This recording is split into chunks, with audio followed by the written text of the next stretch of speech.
a third right. of the success of the film, and the. We've been together, well, since '85 now, and with The Wall, when The Wall came down last year, I was actually on tour, and I remember arriving in the hotel about 6 in the morning, and it was like the TV in the reception was muted, and I saw The Wall, and I thought it was about a riot. I remember the concerts, and I went up and I put the TV in my room, and of course The Wall had come down, and it was incredible. My wife arrived that day, and we just sat the whole afternoon crying in the room. And she had good reason, because her dad, in fact, your wife's name is? Tamara. Tamara, her father had actually run at the Wall. He came over the Wall in 63. '63. The Wall went up in '61, and he actually took a run at a blind spot in '63 and came over.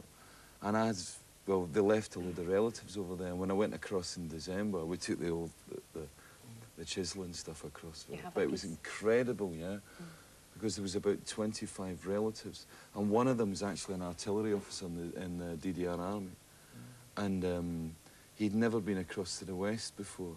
And on top of that, because he was in the armed forces, he wasn't allowed to talk to any of the family. Like, for example, when the grandmother went over, they had to avoid each other, because if anybody reported him to the authorities, he was immediately in prison.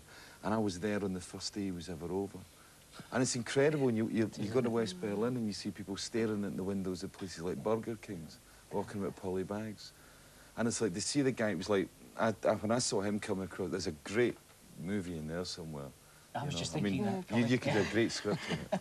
I mean, like, the families, and these families coming together, they've never seen each other for years. It reminds me a bit when once I was in South Africa.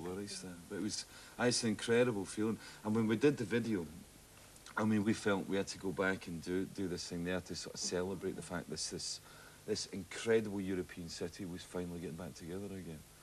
And it was, we actually had the grand piano in no man's land, and we were standing, and these people from the West were actually dancing in an area 3 months ago you could be shot in. Yeah.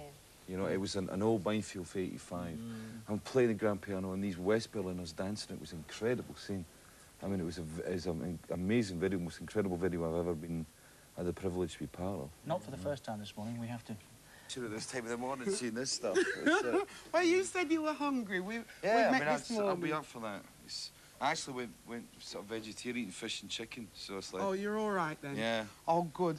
Well, told me you could have come down in the bus last night. But there's a lot of them in the bus. I don't think I'd like to come in that bus with you. You could have done the cooking last night, exactly. Instead of buying sandwiches at the motorway stops. That's what I thought. I'd be doing the cooking. It's always the way. So, well, you said you made